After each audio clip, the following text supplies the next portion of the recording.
And for more on the other big stories out of the US this week, I'm joined by Professor and political analyst Joe Siracusa. Joe, as always, appreciate your time today.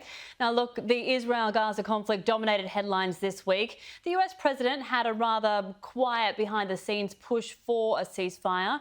Do you think this had an impact at all? Good morning. Yeah, he was very good. Apparently, he made about 6 phone calls, and he's trying not to make America the story. He's trying to make the story the story. That is, trying to get Hamas and the Israelis to back down. And in that sense, he was successful. In another way, people have to look below the surface here. I mean, the events of the last 11, 12 days is a great success for Hamas. I mean, it looks like the Tet Offensive, that is, where Hamas was beaten down by 1,000 sorties, Israeli sorties, but yet they haven't been defeated. So they're claiming victory, and the Netanyahu and the Israelis are claiming victory. They're saying they restored deterrence, which isn't true. But, you know, what really happened was, if you listen very carefully to the president announcing what was going on, he said that he has agreed to replenish the Israelis' Iron Dome missiles, the ones that they expended. Now, keep in mind that these 4,000 rockets that went into Israel, they're $300 each. They're Walmart rockets. And the rockets that come out of the Iron Dome, 62 each battery, cost $40,000 each. Do the math.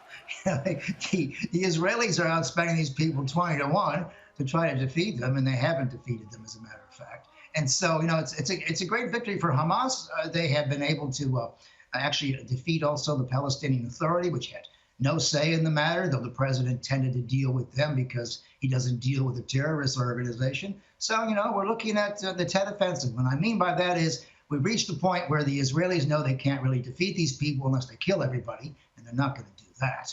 And the Hamas has reached a point where they're not going to die. You know, they're prepared to sacrifice their lives and the lives of the people there. And keep in mind, in Gaza, there are 2 million people, and 50% of them are 16 or younger. So they got, you know, armies coming down the road. That is, all the recruits. So there's something's going to have to be done, whether it's a 2-state, 1-state, or a no-state solution, or bring them into some kind of federation. But, you know, it's going to be a pause. Right now, they're just rearming and reloading, and we're going to see it again. This is the 4th time they've squared off in the last couple of years. So, you know, in a sense, it's an unconditional ceasefire, which means nothing really, because I like conditional ceasefires where people have to do certain things. So both sides have gone to their corners. Hamas feels victorious that they have withstood the onslaught of the armed forces, the Israeli Defense Force, and the Israelis feel they have restored deterrence, which isn't exactly true because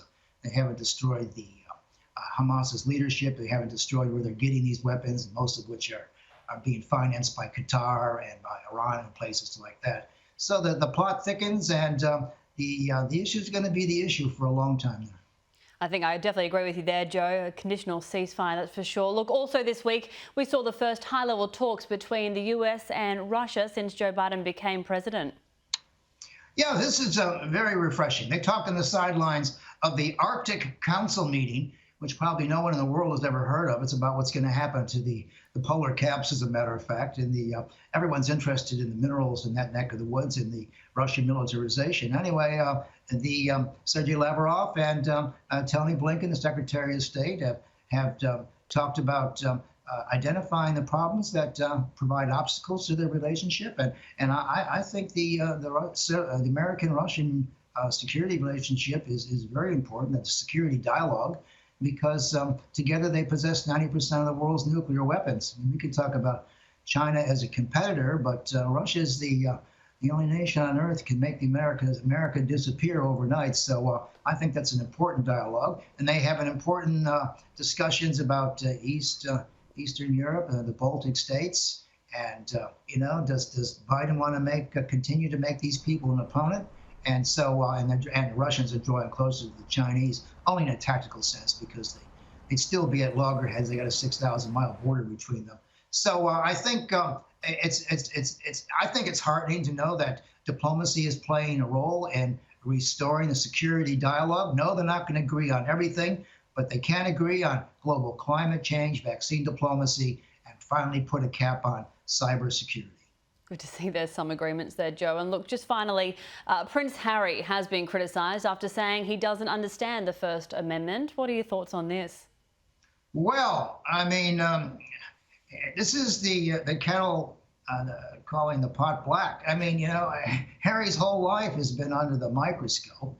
I mean, in England and other places, he's been clickbait, and everyone's looking at everything. He goes to America where under freedom of expression, you had a right for a while there not to wear a seatbelt or a helmet when you're riding a motorcycle. Americans have taken freedom of expression as far as you go, including President Trump when he revved up his troops on January 6th. He's hiding behind freedom of expression. You can do that with the First Amendment. But if Harry doesn't understand that he's in the crosshairs of the American paparazzi, that is the American media, then he ought to go for a long walk somewhere and move to Zimbabwe or some Asian village or maybe some Chinese fishing village somewhere, because he's going to be news. Now, I find him completely unremarkable myself. But, it's a great story. You got a royal who married a grade B actress, God bless her. I watched Suits for a minute, and he leaves. He spits out the dummy. He goes to America, and of course, if you want to keep it a secret, you just tell Oprah, huh? So he's using the media here. And look, the First Amendment will allow Americans to probe into his life. I think he's going to have to take a crash course, maybe online with somebody, or just call Alan Dershowitz, who's a great exponent of the First Amendment. But look, with Harry, I think he's a very intriguing guy. I mean, he's got nothing really to say, but I just say with Voltaire, I don't agree with much of what he has to say, but I would defend to the death his right to say it. Joe Siracusa, as always, appreciate your insights. Thanks for your time today. Thank you.